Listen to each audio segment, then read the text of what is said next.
Aqui em Gênesis, no capítulo 1, versículos 26, 27 e 28.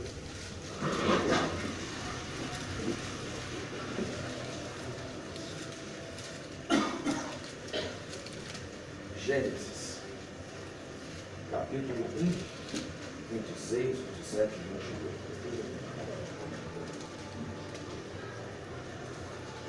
Amém? E disse Deus: façamos o homem à nossa imagem, conforme a nossa semelhança, domine ele sobre os peixes do mar, sobre as aves do céu, sobre os animais domésticos e sobre toda a terra, e sobre todo réptil que se arrasta sobre a terra.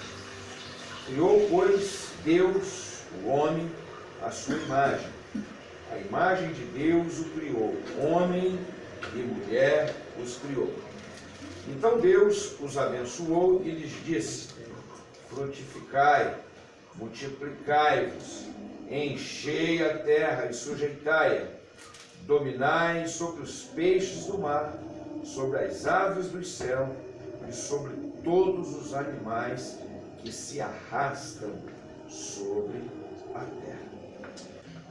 O tema é muito pertinente, vocês estão vendo, por exemplo, um depoimento desse que a pessoa deu para André.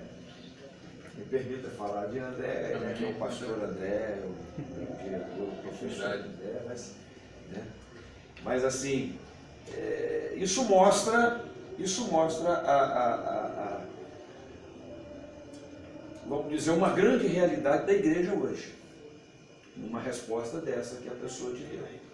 Entendeu? Aí eu não gosto de política não. E por não gostarmos de política, é exatamente isso que eu quero falar com vocês aqui hoje. Já pegar o gancho, que o Brasil está do jeito que está. Por causa da nossa falta de envolvimento, por causa da nossa falta de comprometimento, por causa da nossa falta de compreensão, isso aí é uma demonstração de uma ignorância, assim, uma ignorância que eu falo não é ignorância para denegrir a pessoa, não, é ignorância de não saber. Né? Aquele que não conhece é ignorante, no sentido de desconhecimento mesmo, não conhece a palavra. E eu quero assim trazer a palavra, a gente mergulhar em algumas coisas com vocês aqui hoje, em cima disso que a gente está aqui colocando. Você leu comigo os textos, e tudo começa, eu quero vir com vocês lá do início, dar uma volta rápida na história da humanidade, na história da igreja, para a gente chegar aqui em Viraçu, aqui hoje à noite, terça-feira, uns 30 a 40 minutos rápidos aqui com vocês, para a gente fazer uma compreensão bíblica e até teológica desse tema, o cristão ou a igreja e a política. Né?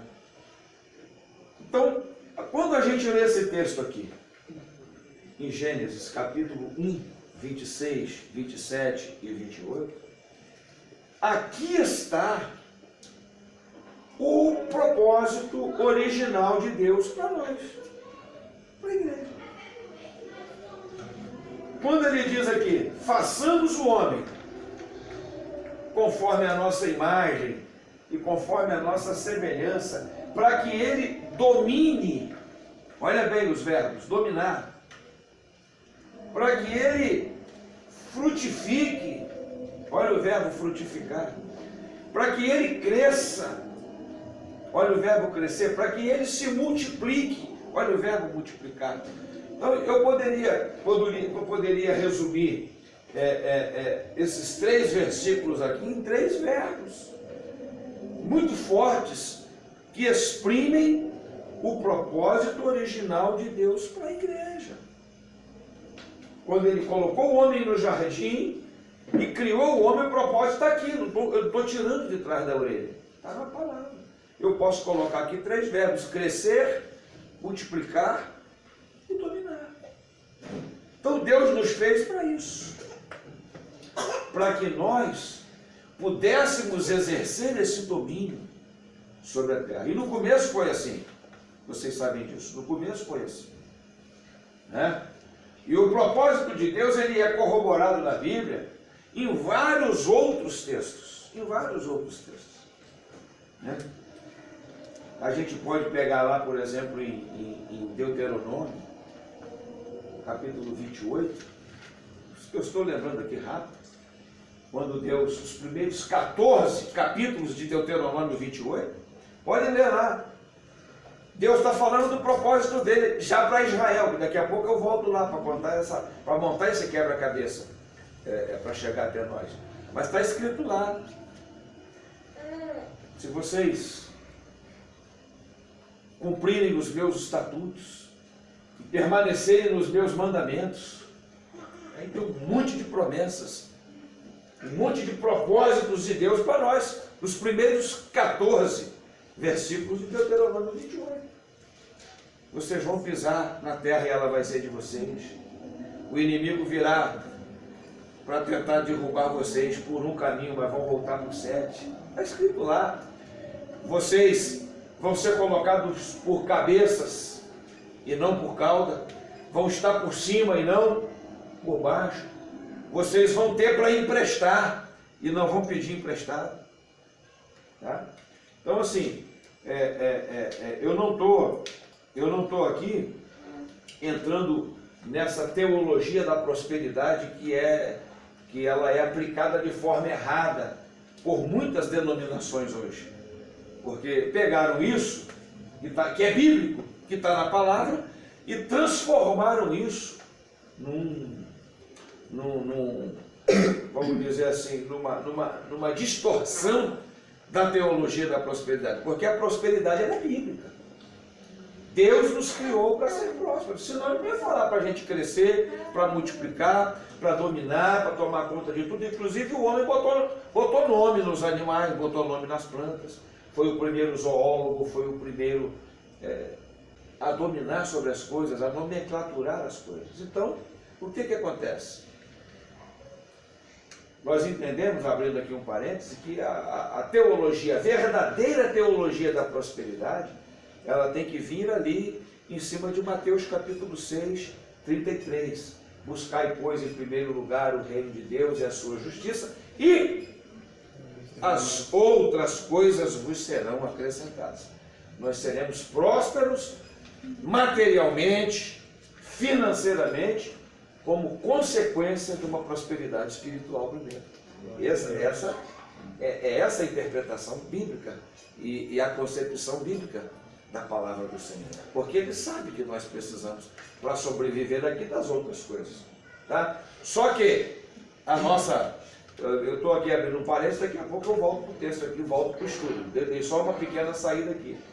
Só que muitas, eu não quero aqui ser indelicado de ficar citando o nome de denominação A, de denominação B ou C, mas a televisão está lotada, as rádios estão lotadas, a mídia está lotada, massificada de uma teologia da prosperidade deturpada, onde se esquece da intimidade com Deus, de buscar primeiro o reino de Deus. Vem para cá que você ganha isso, vem para cá que você vai ter aquilo. São testemunhos atrás de testemunhos, onde as pessoas só valorizam o material. Mas cadê o relacionamento com Deus? Cadê a intimidade com Deus? A consequência. Então essa é uma teologia, ela é deturpada, porque a prosperidade ela tem que acontecer financeira, material, física, em função da prosperidade espiritual, da intimidade com Deus. É consequência, é resultado. É João 15. Eu sou a videira, e o meu pai é o agricultor, e vocês são os ramos. Nós somos os ramos. Se vocês estiverem em mim, e as minhas palavras estiverem em vocês, intimidade, aí vem prosperidade. Pedirei tudo o que quiseres e vos será feito. Não é mesmo? E se você observar, o segredo é esse. João 15, o verbo permanecer, ele aparece mais de 10 vezes no capítulo 15 de João. Entendeu? Então o segredo é a intimidade, é estar em Deus. Se nós estivermos em Deus, queridos, nós seremos prósperos. Porque aí o conceito de prosperidade muda. Né? Prosperidade não é ter só dinheiro, não é só na área financeira, né? Ele é muito abrangente. Né? E prosperidade não é você ter a conta esburrando no banco. Prosperidade é você não ter falta de nada. Amém, queridos? Então, assim, e quando Deus cria o homem aqui, em Gênesis 1, façamos o homem conforme a nossa imagem e semelhança, e vocês vão crescer, vocês vão multiplicar, vocês vão dominar sobre as aves dos céus, os peixes do mar, os animais que estão sobre a terra, os répteis e tal. Então, esse é o projeto de Deus, e o homem caminhou nesse propósito bacana, só que,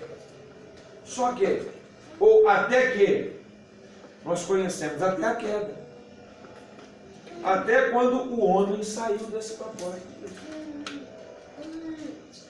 Até quando o homem, através do pecado, o nosso pecado nos afastou do propósito de Deus.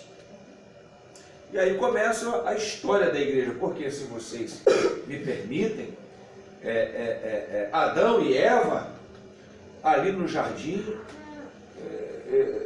ali estava o primeiro casal, ali estava a primeira família, ali estava a primeira igreja, o protótipo da primeira igreja. A igreja, muito embora ela é oficialmente inaugurada em Atos 2 dos Apóstolos, né? Quando o Espírito Santo desce, e aí a igreja toma forma, e começa a ter uma estrutura organizacional dos apóstolos, e etc. E ela começa a se expandir pela face da terra, mas a igreja aqui já em Gênesis já é o projeto dela.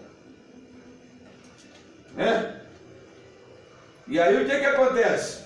Quando o homem sai do jardim, ele se afasta completamente de Deus.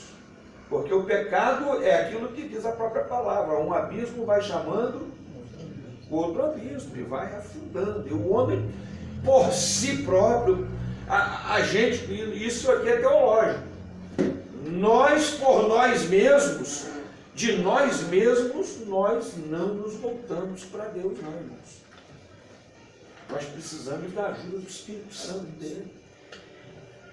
Nós precisamos da própria intervenção divina. A história mostra isso, para que a gente possa se voltar novamente para ele. Tanto é que quando Noé nasce e vive aqui na face da terra, ele faz parte já de uma geração que nem queria saber de Deus. E Deus acha graça dele em Noé, tá? Para que através dele, Deus pudesse fazer uma retomada da raça humana, dar uma purificada. É um negócio meio louco, mas é bacana o que eu vou dizer aqui para vocês pensarem, para ver se através de Noé pintava um novo gene espiritual na humanidade, uma nova genética espiritual, dá uma transformação no homem. Por isso que veio o dilúvio. Por isso que Deus matou toda a geração de Noé e só sobra ele, a mulher, as filhas, os genros, um casal de cada animal, para ver se a partir dali vinha uma nova linhagem espiritual. Então passa aquele tempo. Quando a gente vai estudando o Gênesis é isso, Gênesis é a formação. Aí tem aquela geração depois de Noé, vem e tal. Depois Deus havia prometido que não mais destruiria o mundo com água. Mas novamente está o homem completamente distanciado de Deus. Aí o que Deus faz? Agora eu vou pegar um camarada, ele viu em Abrão, ainda Abrão, ele foi transformado em Abraão depois. Aí Deus pega ainda o Abrão, olha para Abrão e diz assim: esse cara aqui tem qualidades que me servem. Vamos, Noé lá atrás atraiu a Deus. E aí fala para Abrão lá no capítulo 12: sai da tua terra e da tua parentela para um lugar que eu te mostrarei, e em ti serão benditas todas as famílias, as nações da terra. Abençoarei os que te abençoarem, amaldiçoarei os que te amaldiçoarem, e etc. Então, assim, é Deus tentando. São os planos de Deus ao longo dos tempos para tentar restaurar a humanidade. E aí Deus agora faz um projeto. Qual é o projeto? Eu vou pegar uma nação, vou pegar um povo. E quem é esse povo? Israel. E através de Israel eu vou tentar redimir essa humanidade. Então assim, ao longo desse tempo, Deus vem tentando tratar com a igreja e mostrar o plano dele para a igreja. Só que a gente estuda a história também de Israel, vai estudar a história de Israel, aí a gente vai ver Josué conquista, Moisés, depois vem Josué conquista, depois Josué morreu. Aí Josué morreu, a geração se esqueceu de Deus, aí a gente estuda o livro de Juízes, e aí vários capítulos de Juízes, cada juiz que é libertador de Israel, nós vamos ver a famosa expressão, e fez Israel o que era mal perante os olhos do Senhor, e o Senhor os entregou nas mãos dos midianitas, dos amalequitas, dos filisteus, aí vai. Não é isso? E aí ficam 400 anos entre o Velho e o Novo Testamento sem ter uma profecia. Você sabe o que é 400 anos? É o mesmo período que Israel ficou preso, cativo no Egito. Entendeu? O Brasil tem 517 anos de descoberta que nós temos. Imagina bem o que são, nós temos apenas 100 anos a mais daquele cativeiro no Egito e do período sem a voz de Deus ser ouvida pelo povo. Imagina o que acontece numa nação, porque a própria Bíblia diz que sem as profecias, o povo se corrompe. Se não houver isso aqui que nós estamos conversando, sem Bíblia, sem palavra, sem profecia, sem ouvir falar de Deus, a corrupção da nossa raça humana é um negócio terrível. Profetizando, falando como a gente fala, tendo esse monte de igreja que nós temos hoje, a coisa está do jeito que está. Tem homem beijando na boca de um homem, mulher beijando na boca de mulher. Eu nunca pensei que eu fosse estar vivo para ver uma desgraceira pelada dessa. Entendeu? Que dá nojo a gente ver aqui. Em público, que eles fazem para afrontar. Né? Fazem para afrontar mesmo. Então assim,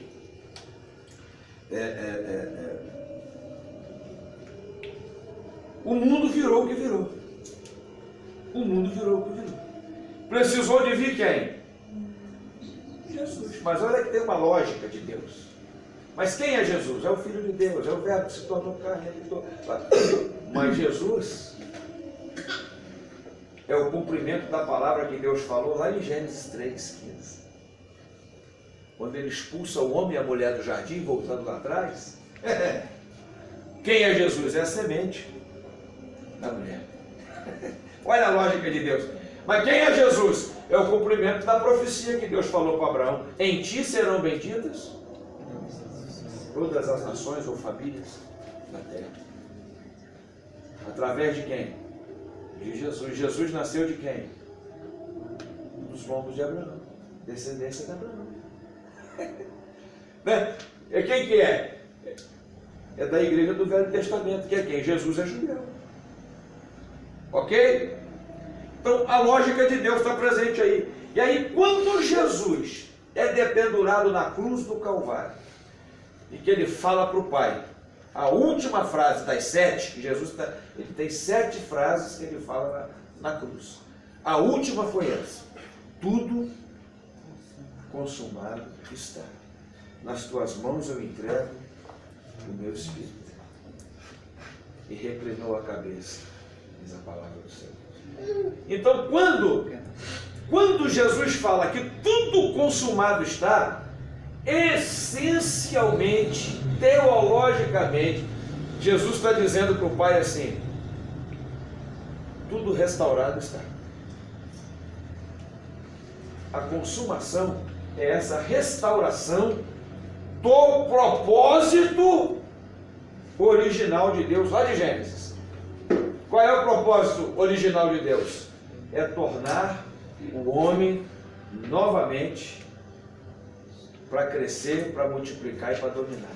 Lá de Gênesis. Porque o homem até então, o pecado, quando o homem pecou, o homem passou a ser dominado. O homem que foi feito para dominar, passou a ser dominado. Então, quando Jesus disse assim, tudo consumado está, aquele que estiver em mim, o homem volta para os propósitos originais de Deus. É por isso que Paulo fala que a morte veio pelo primeiro Adão, mas o segundo Adão restaurou todas as coisas. Restaurou tudo. Você é igreja? Você é cristão? Genuíno, autêntico? Então Deus nos fez para ter domínio, para ser cabeça e não cauda. Para comandar e não para ser comandado. Outra vírgula. Só que, com o passar do tempo, agora já é uma história mais contemporânea. Não é a história do Velho, agora é a história do Novo Testamento. Com o passar do tempo, o que acontece no quarto século? A igreja estava bombando, dominando. A sombra dos apóstolos curava as pessoas. A igreja tem uma ascensão ao ponto das pessoas dizerem assim, aqueles que estão transtornando o mundo chegaram até nós. A igreja tinha um poder, E aí o que acontece? Tem um imperador em Roma chamado Constantino. Estou dando aqui, é uma aula também de teologia, de história do Velho e do Novo Testamento, da igreja no Velho e da igreja no Novo, mas para você entender a questão da política, para chegar aqui hoje. Esse cara está perdendo poder, Constantino. Roma está perdendo prestígio, porque Roma mandava no mundo todo da época dela, inclusive quando Jesus nasceu, era Roma que mandava. Quem matou Jesus foram os romanos, somente eles tinham autoridade para matar. E aí, Constantino percebe a pujança da igreja, a força da igreja. O que Constantino faz? A mesma coisa que a serpente fez com ela. Lá no jardim. Irmãos, o diabo, eu sempre digo na igreja isso. O diabo, os planos dele são sempre os mesmos. Os planos dele são velhos. Só tem um problema. O problema é que funciona ainda. O problema é que pega um monte de crente desavisado, um monte de crente de contrapé e derruba um monte de crente. Mas ele sempre joga com as mesmas armas, ele sempre faz as mesmas coisas, sempre trabalha do mesmo jeito. Então, queridos, esse camarada, ele finge que se converte, ele tem uma falsa conversão, ele até se batiza, Constantino. Imagina bem, o imperador romano se converte. Puxa, foi o tombo na igreja, porque se juntou ao poder romano. E o que ele faz? Ele tira a sede da igreja que estava em Jerusalém e traz para onde? Roma. Para Roma. Aí nasceu a igreja romana. Aí é que começa no século IV, ano 300 e alguma coisa, é que começa a história da igreja católica, apostólica, romana. Que foi, quando a gente estuda a história da Idade Média, o pior período mais negro, porque a igreja que aí ela assumiu, ela quis ter o controle político em Roma, e ela quis ter o controle da ciência, e muita gente morreu porque falava que a Terra era redonda, muitos cientistas. E ela falava que a Terra era quadrada, era achatada. Né? Então, assim, foi um período sombrio, 1000 anos se passaram. Tá? Até que em 1400, 1500, alguma coisa, aí começa a ter os lampejos. 1700 tem a Reforma Protestante, por Martim Lutero, que a gente comemorou 500 anos agora, dia 31 de outubro, né? Então, assim, estou contando para vocês a história da igreja. Mas mesmo Martinho Lutero reformando a igreja, irmãos, o que aconteceu com a igreja genuína? Com a igreja verdadeira, aquela igreja pura, a igreja que... aqueles remanescentes que não se dobraram, como Deus disse para Elias na caverna, né? Eu ainda conservei 7.000, porque Elias reclamou quando Deus perguntou para ele: o que você está fazendo aqui, cara? 60 dias depois que ele estava na caverna. O que você está fazendo aqui, cara? Ele falou assim: Jezabel quer me matar, só fiquei eu com o profeta e tal. E aí Deus disse assim: não, cara, sai, volta, porque ainda eu conservei 7.000 joelhos que não se dobraram diante de Baal. Amém, Deus? Então, assim, a igreja continuou existindo. Mas a gente estuda a história da igreja, é a igreja do cemitério, é a igreja das catacumbas, é a igreja das células, que tinham que se reunir, não podia fazer uma reunião dessa aqui, pelo amor de Deus, com o portão aberto, era loucura, doideira. Um estudo bíblico desse aqui, uma palavra dessa aqui, entendeu? Então os caras tinham que ir para dentro das catacumbas, dentro do cemitério, tá escondido, coisa e tal. Silêncio. Na China ainda é assim hoje, por exemplo. A gente tem gente que está indo na China, está voltando. Um culto na China dura no mínimo 2 dias. 2 dias. Porque eles juntam lá 10, 15, 20 pessoas dentro de um apartamento de alguém. E eles ficam lá 2, 3 dias, às vezes 4, às vezes uma semana dentro de um apartamento só, 20, 30 pessoas fazendo um culto. Uma Bíblia dessa que vocês têm aí, cada um quer um pedaço dela. Uma página da Bíblia dessa, no mandarim, que é a língua chinesa. Entendeu? Então, assim, ainda hoje acontece essa realidade da chamada igreja perseguida. E por que eu estou dizendo isso, queridos? Estou dizendo isso porque isso veio até pouco tempo atrás. A perseguição da igreja. Nós temos história, há pouco mais de 100 anos atrás, nós estamos aqui em 2017, mas até o início do século passado, nós tivemos exemplos aqui no estado do Espírito Santo, não vão longe não, de pastores precursores que foram mortos, igrejas que eles tacaram fogo nelas aqui no estado do Espírito Santo, igrejas evangélicas.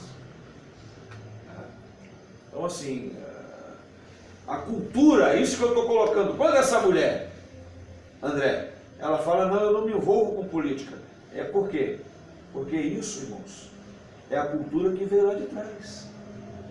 É a cultura da igreja perseguida. Eu preciso falar isso aqui com vocês, tá? É a cultura dessa igreja perseguida, dessa igreja massacrada, dessa igreja escolhida, da igreja do nada pode, da cultura da igreja de tudo é do diabo.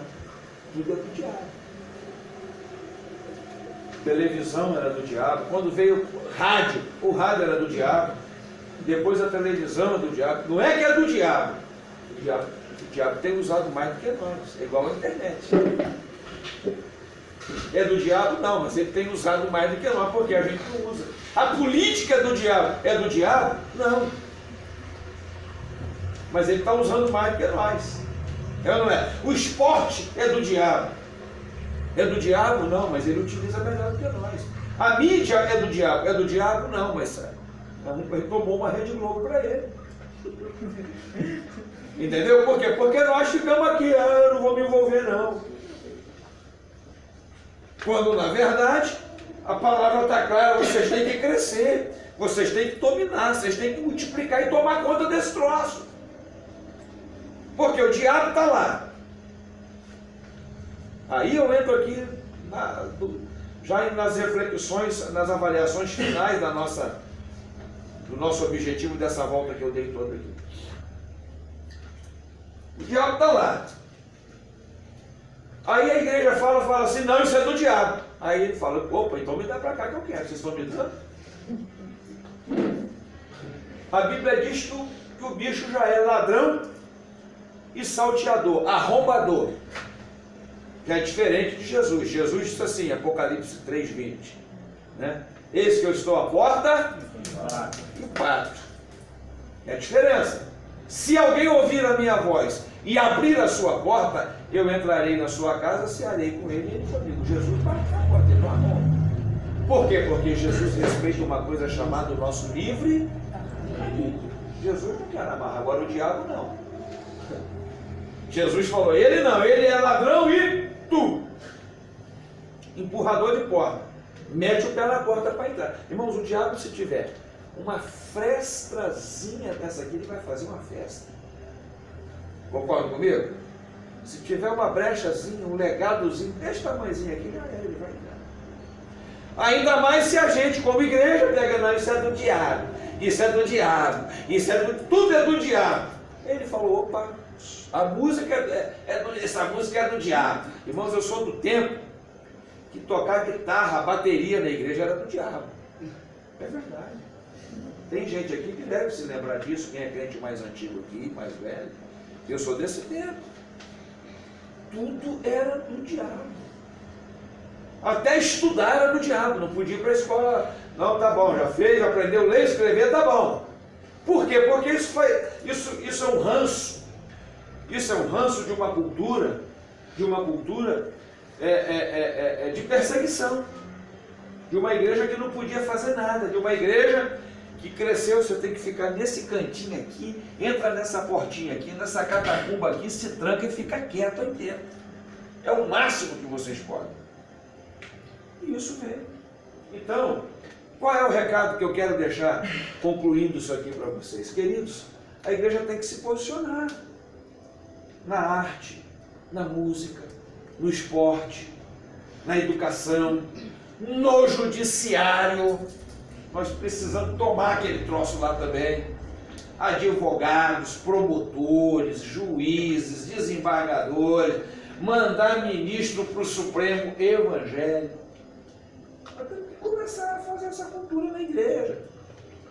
Psicólogos evangélicos, professores dentro das nossas salas de aula evangélicos.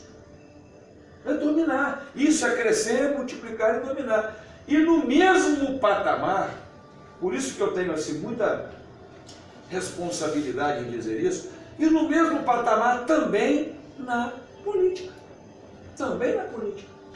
Então, queridos, aí tem um negócio chamado estabelecimento, implantação do reino de Deus. Jesus veio na terra fazer o quê? Isso se chama reino de Deus. Ele veio implantar o reino de Deus. O que João Batista, que era o precursor de Jesus, fazia? Arrependei-vos, porque é chegado entre vós o reino de Deus. Jesus está vindo aí. Então é reino. E nós somos embaixadores desse reino, em todos os setores da vida humana. Inclusive na política. Aonde que entra a política? Entra nesse contexto. E aí, quando a irmã fala, as pessoas falam, estou usando a irmã porque a irmã, eu vou botar aqui, André e queridos, a irmã, essa irmã que falou isso, ela ainda representa infelizmente nós estamos mudando mais uns 50 ou talvez um pouquinho mais de percentual das nossas igrejas evangélicas. Os cristãos ainda estão naquela de que a política é do diabo. Eu não gosto de política. Só que quem não se envolve está assinando um cheque em branco, uma procuração para aquele que vai se envolver. E para você pensar um pouquinho. Nós estamos aqui nessa noite aqui, terça-feira, 15 para as 9. Terça-feira, 15 para as 9. Nós só estamos tendo essa liberdade de estar aqui, por quê? Porque é um ato político. Político como? A nossa política permite a gente se reunir. Vai lá em Cuba e faz uma reunião dessa com o portão aberto. Política. A política deles não deixa. Vai lá na China, já disse aqui, e faz uma reunião dessa aqui. Daqui a pouco baixa um monte de carro da polícia e manda espalhar todo mundo e prende uma meia dúzia aqui, prende eu que estou na frente, prende ele que é o dono da casa, é assim que acontece. Tá? Estão conspirando contra o governo. Lá é assim. É política. O que você come, o que você bebe, o que você ganha ou não ganha, o seu emprego ou o seu desemprego. Tudo é decidido e passa pela política. Não tem jeito. Queridos, nós temos que botar uma coisa na cabeça. Agora não é mais Bíblia, agora eu estou falando de questão prática, humana. Abaixo de Deus, tudo é decidido politicamente. Irmãos, e isso é da Gênesis. Moisés foi o quê? Foi o libertador de Israel, mas ele foi o presidente de Israel também. Ele foi presidente, foi prefeito, foi tudo. Tanto é que quando o sogro dele veio, falou: rapaz, você vai morrer, vai matar esse povo. Você quer ser prefeito, você quer ser vereador, deputado, você quer ser presidente. Você começa a atender esse povo de manhã e vai até de noite, cara, faz diferente. Levanta aí líderes de 1000, líderes de 100, de 50 e de 10 e começa a fazer grupos, cara. Bota prefeito, bota vereador, bota deputado, e começa a botar esse povo para gerenciar, para administrar. Você é o presidente, cara. Só aqueles problemas maiores é que você vai resolver, que virão até você. Davi, que é um presidente, um rei melhor do que Davi, uma função que ele teve, o homem segundo o coração de Deus, mas Davi era político, era líder. Nós precisamos de Salomão, um Daniel, mesmo sendo levado escravo para a Babilônia, mas camarada, lá na Babilônia Deus honrou o cara. Ele era chefe dos sátrapas, dos governadores. Por isso que ele era odiado, por isso que armaram para ele, no capítulo 6. Por isso que ele foi parar na cova dos leões. Ó rei Dario, vão assinar um decreto aí para 30 dias ninguém poder orar nem pedir para nenhuma outra pessoa a não ser para o rei. E o rei, bobão, inocente. Mas quem é que fez aquilo? Os caras que tinham inveja dele. Por quê? Porque ele mandava nos caras. Ele era líder político sobre os caras. E os caras armaram. Então, a armadilha na política, o terreno plantador sempre existiu. As cascas de banana e tal. Né? Quem foi José no Egito? Foi governador, primeiro-ministro da época dele. O governador falou: ó, tira o cara da cadeia e disse assim: eu vou botar meu anel, tu, autoridade, porque era aquele anel que molhava. A assinatura estava ali, molha na tinta e tchum. Aonde tivesse aquele anel de sinete, o carimbão ali, meu irmão, era decreto irrevogável. E o cara falou assim para ele: Faraó, só eu serei maior do que você no Egito. E quem era o Egito? Egito era a capital do mundo da época. E o Egito bancou o mundo por 7 anos. Foi ou não foi? E quem foi o cara que abria, fechava, deixava viver e deixava matar? O faraó falou assim: olha bem, só eu vou ser maior do que você no reino, mas toma, fica com o meu anel. Quem é que manda? Quem está com o anel, cara? José. Então assim, é essa posição que Deus quer para nós. É esse o posicionamento, o entendimento que a gente precisa ter hoje da questão da política.